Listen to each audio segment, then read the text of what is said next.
ಇವತ್ತಿನ ಈ ಬೆಂಗಳೂರು ಕಂಬಳ ನಮ್ಮ ಕಂಬಳ ನಮಗೆ ಗೊತ್ತಿರುವ ಹಾಗೆ ಪರಶುರಾಮನ ಕೊಡಲಿಗೆ ಕಡಲು ಕೊಟ್ಟ ನಾಡು ತುಳುನಾಡು.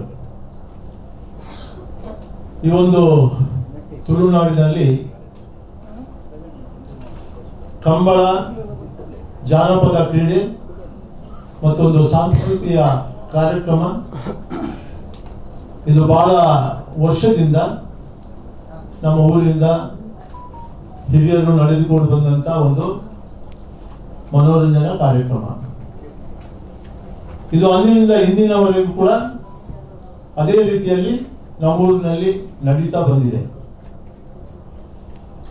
ಇವತ್ತು ದಕ್ಷಿಣ ಕನ್ನಡ ಜಿಲ್ಲೆ ಇರ್ಬೋದು, ಉಡುಪಿ ಜಿಲ್ಲೆ ಇರ್ಬೋದು, ಇವತ್ತಿನ ಪೀಳಿಗೆಯಲ್ಲಿ ಕೂಡ ಬಹಳಷ್ಟು ಜನ ಕಂಬಳವನ್ನು ಬಹಳ ವಿಜೃಂಭಣೆಯಿಂದ ಆಚರಿಸ್ತಾ ಇದ್ದಾರೆ. ಪ್ರತಿ ವರ್ಷ ಆಗುವ ಕಂಬಳದಲ್ಲಿ ಲಕ್ಷಾಂತರ ಕಂಬಳ ಪ್ರಿಯ ಅಭಿಮಾನಿಗಳು ಈ ಕಂಬಳದಲ್ಲಿ ಭಾಗವಹಿಸಿ ಬಹಳ ಯಶಸ್ವಿಯನ್ನು ಗಳಿಸುವಂಥದ್ದು ನಮ್ಮ ಊರಿನಲ್ಲಿ ತಾವೆಲ್ಲರೂ ನೋಡಿದ್ದೀರಿ. ನಾನು ಬಹಳ ಬಾಲ್ಯದಲ್ಲಿ ಬ್ಯಾಂಗ್ಳೂರು ಬಂದ ದಿನದಿಂದ ನೋಡ್ತಾ ಇದ್ದೇನೆ. ಆವಾಗ ನಮ್ಮ ಜೀವರಾಜ ಅವರು ಯಾವಾಗಲೂ ಹೇಳುವುದುಂಟು, ಪ್ರಕಾಶ್ ನಾವು ಕಂಬಳವನ್ನು ಮಂಗಳೂರಿನಿಂದ ಬೆಂಗಳೂರಿಗೆ ತಗೊಂಡ್ಬಂದರೆ ಹೇಗೆ, ಇದು ಇಲ್ಲಿ ಮಾಡಿದರೆ ಹೇಗೆ ಅಂತ ಅವರು ನನ್ನಲ್ಲಿ ಸುಮಾರು ಸಲ ಅದನ್ನು ಸಮಾಲೋಚನೆ ಮಾಡಿದ್ದಾರೆ. ನನ್ನೊಟ್ಟಿಗೆ ಬಹಳಷ್ಟು ಸಲ ಅದನ್ನು ಡಿಸ್ಕಸ್ ಮಾಡಿದ್ದಾರೆ. ಇದನ್ನು ನಮಗೆ ಬೆಂಗಳೂರಿಗೆ ತರಲಿಕ್ಕೆ ಆಗುತ್ತಾ ಅಂತೇಳಿ ಬಹಳ ಜನರದ್ದು ಒಂದು ಕ್ವಶನ್ ಮಾರ್ಕ್ ಕೂಡ ಇತ್ತು. ಇವತ್ತು ನಮ್ಮ ಬೆಂಗಳೂರಿನಲ್ಲಿ ಸುಮಾರು ಕರಾವಳಿ ಭಾಗದ ಜನ 18 ಲಕ್ಷ ಜನ ಇವತ್ತು ಬೆಂಗಳೂರಿನಲ್ಲಿ ಇದ್ದಾರೆ. ಇದೊಂದು ನಮ್ಮ ಸಂಕಲ್ಪ ಮತ್ತೊಂದು ಕನಸು ಆಗಿತ್ತು. ಈ ಕಂಬಳವನ್ನು ಬೆಂಗಳೂರಿಗೆ ತರಬೇಕು, ಇಲ್ಲಿ ಮಾಡಬೇಕು ಅಂತ ಹೇಳಿ ನಮ್ಮೆಲ್ಲರ ಒಂದು ಆಸೆ ಇತ್ತು. ಇವತ್ತು ನಡೆಯುವ ಕಂಬಳ ಇದು ಪಕ್ಷಾತೀತವಾದ ಕಂಬಳ ಮತ್ತು ಯಾವ ಒಂದು ಸಮಾಜಕ್ಕೆ ಸಂಬಂಧಪಟ್ಟ ಕಂಬಳ ಅಲ್ಲ. ಇದು ಕೆಲವರು ಹೇಳ್ತಾ ಇದ್ದಾರೆ, ಇದು ಯಾವ ಪಕ್ಷದ ಆ ಪಕ್ಷ ಈ ಪಕ್ಷ ಅಂತ ಕೇಳ್ತಾ ಇದ್ದಾರೆ, ಆ ಸಮಾಜ ಈ ಸಮಾಜ ಅಂತ ಹೇಳ್ತಾ ಇದ್ದಾರೆ. ಹಾಗೇನಿಲ್ಲ, ಇದು ಯಾವ ಪಕ್ಷದ್ದು ಕಂಬಳ ಅಲ್ಲ, ಯಾವುದು ಸಮಾಜದ್ದು ಕಂಬಳ ಅಲ್ಲ. ನಮ್ಮ ತುಳುನಾಡಿನಲ್ಲಿ ಕಾಸರಗೋಡಿನಿಂದ ಮರವಂತೆ ಬೀಚಿನವರೆಗೆ ಇರುವ ಎಲ್ಲಾ ಸಮಾಜದ ವರ್ಗದವರು ಇವತ್ತು ಸುಮಾರು 69 ಸಂಘ ಸಂಸ್ಥೆಗಳು ನಮ್ಮ ಬೆಂಗಳೂರಿನಲ್ಲಿ ಇದ್ದಾರೆ. ನಾವು 69 ಸಂಘ ಸಂಸ್ಥೆಗಳನ್ನು ಒಟ್ಟುಗೂಡಿಸಿ ಅವರನ್ನು ಒಬ್ಬೊಬ್ಬರನ್ನೇ ಕರೆದು ಒಂದೊಂದು ಸಂಘದವರನ್ನು ಕರೆದು ಡಿಸ್ಕಸ್ ಮಾಡಿ ಅವರ ಅಭಿಪ್ರಾಯ ಮತ್ತು ಸಲಹೆಗಳನ್ನು ತೆಗೆದುಕೊಂಡು ಈ ಕಂಬಳದ ನಿರ್ಧಾರವನ್ನು ಮಾಡಿದ್ದೇವೆ. ಇವತ್ತು ಈ ಬೆಂಗಳೂರು ಕಂಬಳ ಸಮಿತಿ ನಮ್ಮ ಪುತ್ತೂರು ನಮ್ಮ ಶಾಸಕರು ಅಶೋಕ್ ರೈ ಅವರಿದ್ದಾರೆ. ಹಾಗೆ ಸಂಘಟನಾ ಕಾರ್ಯದರ್ಶಿ ಉಮೇಶ್ ಅವರಿದ್ದಾರೆ. ಇವತ್ತು ಕತಾರ್ನಿಂದ ರವಿ ಶೆಟ್ಟಿ ಅವರು ಬಂದಿದ್ದಾರೆ, ಉಪೇಂದ್ರ ಶೆಟ್ಟಿ ಅವರು ಬಂದಿದ್ದಾರೆ, ರಾಜೇಂದ್ರ ಅವರಿದ್ದಾರೆ. ಇವರೆಲ್ಲರೂ ನಾವು ಒಮ್ಮತದಿಂದ ಎಲ್ಲ ಸಂಘ ಸಂಸ್ಥೆಗಳ ಅಭಿಪ್ರಾಯವನ್ನು ತೆಗೆದುಕೊಂಡು ಇವತ್ತು ಅರಮನೆ ಮೈದಾನದಲ್ಲಿ 25 ಮತ್ತು 26ನೇ ತಾರೀಕು 2 ದಿನ ಬಹಳ ವಿಜೃಂಭಣೆಯಿಂದ ಒಂದು ಕಂಬಳವನ್ನು ಆಚರಿಸಬೇಕು ಅನ್ನುವ ದೃಷ್ಟಿಯಿಂದ ಇವತ್ತು ಸುಮಾರು 128 ಜೋಡಿ ಕಂಬಳದ ಕೋಣಗಳು ನಮ್ಮೂರಿಂದ ಇವತ್ತು ನಾಳೆ ಬೆಳಿಗ್ಗೆ 23ನೇ ತಾರೀಕಿಗೆ ಬೆಳಿಗ್ಗೆ ಹೊರಟು ಉಪ್ಪಿನಂಗಡಿಯಿಂದ ಹೊರಡ್ತದೆ. ನಾಳೆ ಸಾಯಂಕಾಲ 4 ಗಂಟೆಗೆ ಹಾಸನಕ್ಕೆ ತಲುಪ್ತದೆ. ಹಾಸನದಲ್ಲಿ ನಮ್ಮ HD ರೇವಣ್ಣ ಅವರು ಎಲ್ಲ ರೀತಿಯ ಸಲಹೆ ಸಹಕಾರ ಪ್ರೋತ್ಸಾಹವನ್ನು ಕೊಟ್ಟು ಅಲ್ಲಿ ಕೋಣೆಗಳನ್ನು ನಿಲ್ಲಿಸಿ ಆ ಕೋಣೆಗಳಿಗೆ ಬೇಕಾದ ಆಹಾರದ ವ್ಯವಸ್ಥೆ ಮತ್ತು ಬಂದವರಿಗೆ ಒಂದು ಸುಮಾರು 2,000 ಜನಕ್ಕೆ ಊಟದ ವ್ಯವಸ್ಥೆ, ತಿಂಡಿಯ ವ್ಯವಸ್ಥೆ ಮಾಡಿ 5 ಗಂಟೆಗೆ ಪ್ರೊಸೆಷನ್ ಮುಖಾಂತರ ಮೆರವಣಿಗೆ ಮುಖಾಂತರ ಹಾಸನದಿಂದ ಬೆಂಗಳೂರು ಪ್ಯಾಲೇಸ್ ಮೈದಾನಕ್ಕೆ ಬರ್ತಾ ಇದೆ. ಹೀಗೆ 25, 26ನೇ ತಾರೀಕು ನಡೆಯುವ ಕಂಬಳೋತ್ಸವದಲ್ಲಿ ನಾವು ಕರೆಗೆ ರಾಜ ಮಹಾರಾಜ ಕರೆ ಅಂತ ಹೆಸರಿಟ್ಟಿದ್ದೇವೆ. ಹಾಗೆ ಮುಖ್ಯ ವೇದಿಕೆಗೆ ಪುನೀತ್ ರಾಜ್ಕುಮಾರ್ ಅವರ ಹೆಸರಿಟ್ಟಿದ್ದೇವೆ.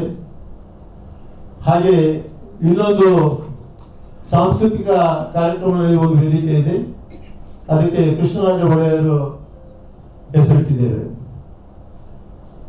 ಹೀಗೆ 2 ದಿನದ ಈ ಒಂದು ಅದ್ಭುತವಾದ ಅಭೂತಪೂರ್ವವಾದ ಇತಿಹಾಸದಲ್ಲಿ ಮೊದಲನೇ ಸಲ ಕರಾವಳಿ ಭಾಗದಿಂದ ಬೆಂಗಳೂರಿಗೆ ಬರುವಂತ ಕಂಬಳಕ್ಕೆ ನಮಗೆ ಎಲ್ಲ ರೀತಿಯ ಎಲ್ಲರಿಂದ ಒಂದು ಸಹಾಯ ಸಹಕಾರ ದೊರಕಿದೆ. ಎಲ್ಲರೂ ಒಟ್ಟಾಗಿ ಮಾಡುವಂತಹ ಈ ಕಾರ್ಯಕ್ರಮಕ್ಕೆ ತಮ್ಮ ಮಾಧ್ಯಮ ಮಿತ್ರರವರ ಪ್ರೋತ್ಸಾಹ ಕೂಡ ಬೇಕು ಅಂತ ಹೇಳಿ ಈ ಸಂದರ್ಭದಲ್ಲಿ ಹೇಳಿ, ಇದರಲ್ಲಿ ನಮ್ಮ ಕರಾವಳಿ ಭಾಗದ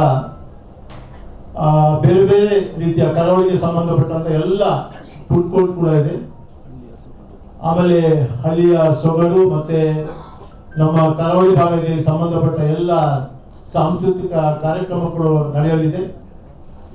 ಬಹುಶಃ ಒಂದು 2 ರಿಂದ 3 ಲಕ್ಷ ಜನ ಮೇಲೆ ನಾವು ಎಕ್ಸ್ಪೆಕ್ಟ್ ಮಾಡ್ತಾ ಇದ್ದೇವೆ.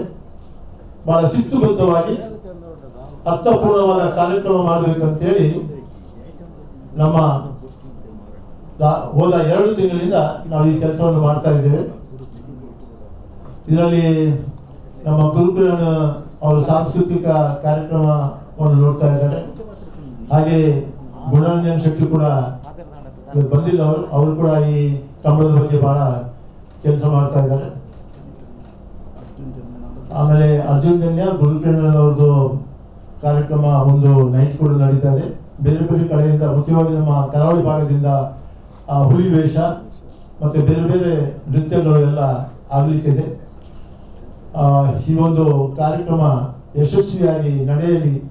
ಈ ಬೆಂಗಳೂರಿನ ನಮ್ಮ ಕರಾವಳಿ ಭಾಗದವರು ಅಲ್ಲದೆ ಈ ಕಾಂತಾರ ಸಿನಿಮಾ ಬಂದ ಮೇಲೆ ಇದು ನಮ್ಮ ಹಳ್ಳಿ ನಮ್ಮ ಊರು ಮಾತ್ರ ಅಲ್ಲ, ನಮ್ಮ ರಾಜ್ಯ ಮಾತ್ರ ಅಲ್ಲ, ಇಡೀ ದೇಶದ ಜನರು ಕಂಬಳ ಏನು ಅಂತ ನೋಡಬೇಕು ಅಂತೇಳಿ ಆತುರದಿಂದ ಕಾಯ್ತಾ ಇದ್ದಾರೆ. ಅಂಥವರಿಗೆ ಒಂದು ಇವತ್ತು ಸದಾವಕಾಶ, ಎಲ್ಲರೂ ಬಂದು ಈ ಕಂಬಳವನ್ನು ನೋಡಿ ಆನಂದಿಸಿರಿ ಅಂತ ಹೇಳಿ ತಮ್ಮೆಲ್ಲರಲ್ಲಿ ವಿನಂತಿಸ್ತಾ ನಾನು 2 ಮಾತು ಮುಗಿಸ್ತಾ ಇದ್ದೇನೆ. ಇದೇ ಬರುವ 25 ಮತ್ತು 26ರಂದು ಬೆಂಗಳೂರು ಅರಮನೆ ಮೈದಾನದಲ್ಲಿ ಬೆಂಗಳೂರು ಕಂಬಳ ನಮ್ಮ ಕಂಬಳ ಅನ್ನುವ ಹೆಸರಿನಲ್ಲಿ ಕರಾವಳಿ ಭಾಗದ ಈ ಸಾಂಸ್ಕೃತಿಕ ಕ್ರೀಡೆಯನ್ನು ಆಯೋಜನೆ ಮಾಡುವ ಎಲ್ಲ ತಯಾರಿಯನ್ನು ಮಾಡಿದೆವು. ಮಾಧ್ಯಮ ಮಿತ್ರರಿಗೆ ಎಲ್ರಿಗೂ ಗೊತ್ತಿದೆ. ಯಾಕಂತ ಹೇಳಿದ್ರೆ ಇವತ್ತು ಕಂಬಳ ಉಳಿಬೇಕಿದ್ರೆ ಅದಕ್ಕೆ ಒಂದು ಹಂತದಲ್ಲಿ ನಮ್ಮ ಪ್ರಯತ್ನ ಇದ್ರೆ ಇನ್ನೊಂದು ಹಂತದ ಪ್ರಯತ್ನ ಅದು ಮಾಧ್ಯಮದವರು ಅಂತ ಹೇಳಲಿಕ್ಕೆ ಇಚ್ಛೆ ಪಡ್ತಾ ಇದೆ. ಯಾಕಂದ್ರೆ ಸುಮಾರು 10-12 ವರ್ಷದ ಹಿಂದೆ ಕಂಬಳಕ್ಕೆ ಕಂಟಕ ಬಂದಾಗ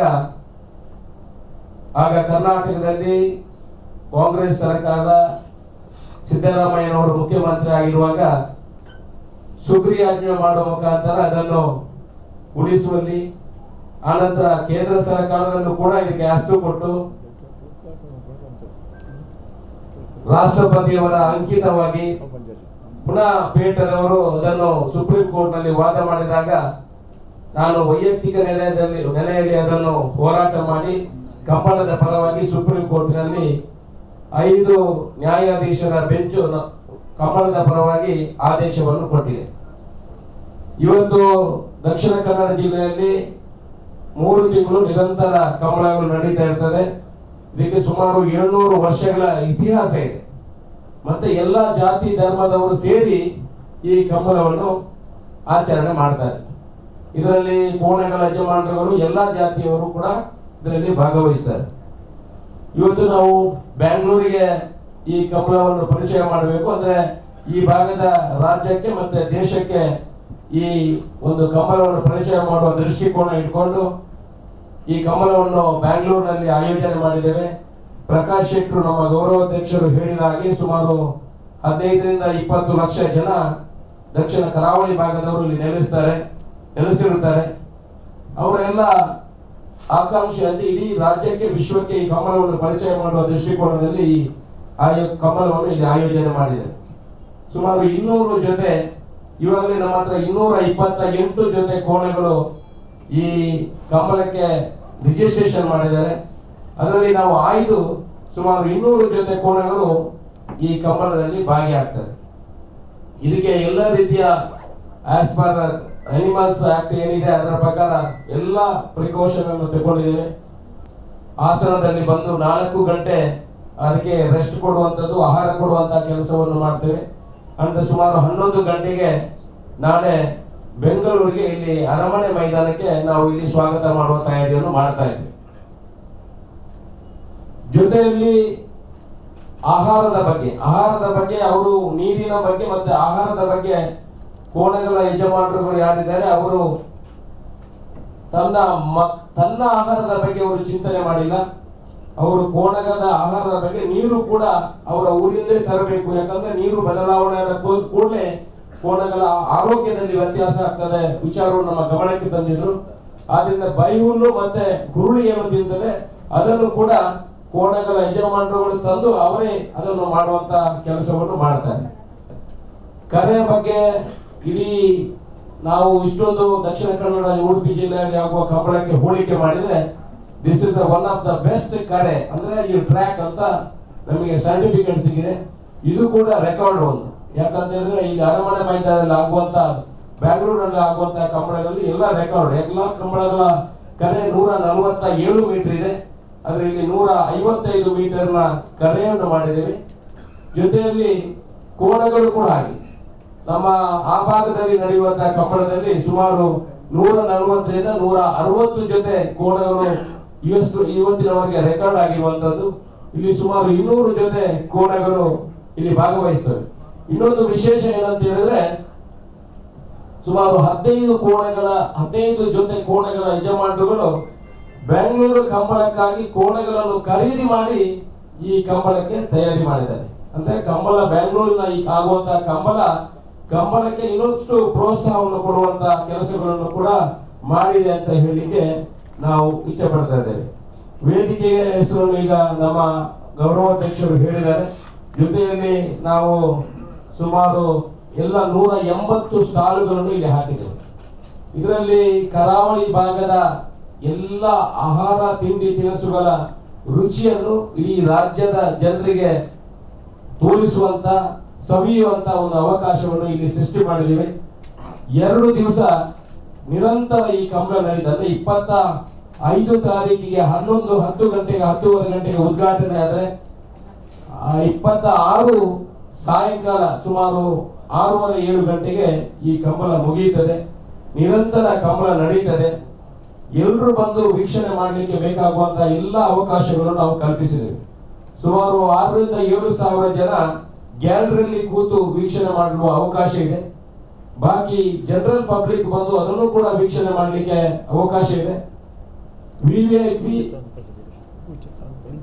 ವಿವಿಐಪಿ ಬರುವವರಿಗೆ ಅಂದ್ರೆ ಇದರಲ್ಲಿ ಮುಖ್ಯಮಂತ್ರಿಗಳು ಬರ್ತಾರೆ, ಉಪಮುಖ್ಯಮಂತ್ರಿಗಳು ಬರ್ತಾರೆ, ಬೇರೆ ಬೇರೆ ಪಕ್ಷದ ಪ್ರಮುಖರು ಬರ್ತಾರೆ. ಇವರಿಗೆಲ್ಲ ಬರ್ಲಿಕ್ಕೆ ಸಪರೇಟ್ ಗೇಟಿನ ವ್ಯವಸ್ಥೆ ಇದೆ. ವಿಐಪಿಗಳಿಗೆ ಸಪರೇಟ್ ಕೂತ್ಕೊಳ್ಳುವಂತ ವ್ಯವಸ್ಥೆ ಇದೆ, ಸಪರೇಟ್ ಗೇಟಿನ ವ್ಯವಸ್ಥೆ ಇದೆ. ಆ ನಂತರ ಜನರಲ್ ಪಬ್ಲಿಕ್ ಬರುವವರಿಗೂ ಕೂಡ ಯಾವುದೇ ರೀತಿಯ ಪಾಸುಗಳು ಇರುವುದಿಲ್ಲ. ಇದಕ್ಕೆ ಯಾರಿಗೂ ದುಡ್ಡು ಕೊಡುವಂತ ಅವಶ್ಯಕತೆನೇ ಇಲ್ಲ. ಕಂಬಳ ಟೋಟಲ್ ಫ್ರೀ ಆಗಿ ನಡೆಯುತ್ತದೆ. ಬಹುಮಾನದ ಬಗ್ಗೆಯೂ ಕೂಡ ನಾವು ಹೆಚ್ಚಿನ ಕಾಳಜಿಯನ್ನು ವಹಿಸಿದ್ದೇವೆ. ನಾರ್ಮಲ್ ಆ ಕಡೆ ಆಗುವಂತಹ ಕಂಬಳದಲ್ಲಿ ಪ್ರಥಮ ಬಹುಮಾನ ಪಡೆಯುವಂತಹ ಕೋಣೆಗಳಿಗೆ 8 ಗ್ರಾಂ ಬಂಗಾರ ಕೊಡ್ತಾ ಇದ್ದಾರೆ. ಆದ್ರೆ ಇಲ್ಲಿ 16 ಗ್ರಾಂ ಬಂಗಾರವನ್ನು ಕೊಡ್ತೀವಿ ಫಸ್ಟ್ ಪ್ರೈಸ್, ಮತ್ತೆ 1 ಲಕ್ಷ ರೂಪಾಯಿಯನ್ನು ಕೊಡ್ತೀವಿ. ಸೆಕೆಂಡ್ ಪ್ರೈಸ್ 8 ಗ್ರಾಂ ಬಂಗಾರ ಮತ್ತೆ 50,000. ಥರ್ಡ್ ಪ್ರೈಸ್ 4 ಗ್ರಾಂ ಬಂಗಾರ ಮತ್ತೆ 25,000. ನಾರ್ಮಲಿ ಥರ್ಡ್ ಪ್ರೈಸ್ ಎಲ್ಲಿ ಕೊಡಲಿಲ್ಲ.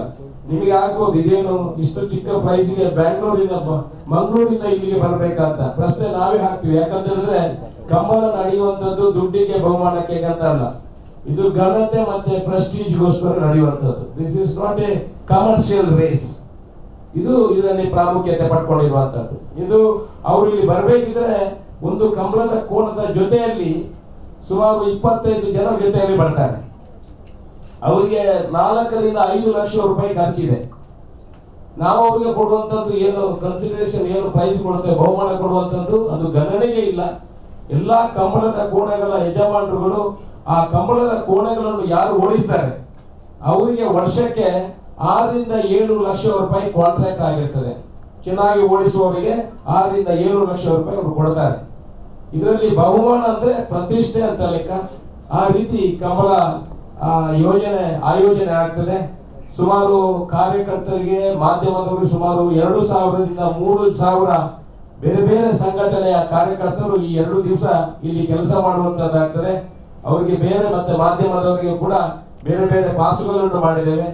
ನಿಮ್ಮ ಕುಟುಂಬದವರು ಬಂದರೂ ಅವರಿಗೆ ಬೇರೆ ಪಾಸುಗಳನ್ನು ಕೊಡುವಂತಹ ವ್ಯವಸ್ಥೆಗಳನ್ನು ಮಾಡ್ತೇವೆ.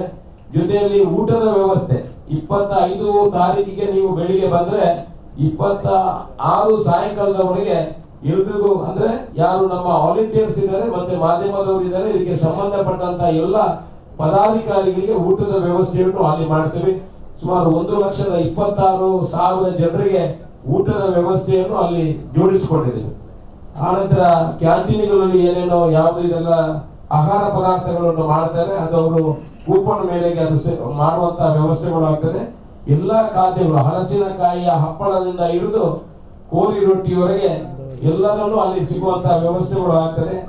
ಜೊತೆಯಲ್ಲಿ ಸುಮಾರು ನಾವು ಒಂದು 8 ರಿಂದ 10 ಲಕ್ಷ ಜನ ಈ 1.5 ದಿವಸ 48-50 ಗಂಟೆಯಲ್ಲಿ ಈ ಕಂಬಳವನ್ನು ನಿರೀಕ್ಷಣೆ ಮಾಡುವಂತ ಅಂಕಿ ಅಂಶಗಳು ನಮ್ಮ ಹತ್ರ ಇದೆ. ಯಾರು ಕೂಡ, ನಮ್ಮ ಉದ್ದೇಶ ಏನಂತ ಹೇಳಿದ್ರೆ, ಕಂಬಳಮ್ಮ ಈ ಅರಮನೆ ಮೈದಾನದಲ್ಲಿ ಮಾಡಿದ ಉದ್ದೇಶ ಏನಂತ ಹೇಳಿದ್ರೆ, ಎಲ್ಲರೂ ಕುಟುಂಬ ಸಮೇತವಾಗಿ ಬಂದು ಈ ಕಂಬಳವನ್ನು ವೀಕ್ಷಣೆ ಮಾಡಬೇಕು. ಯಾವ ರೀತಿಯ ತೊಂದರೆಗಳು ಇಲ್ಲಿಯೂ ಆಗಬಾರದು.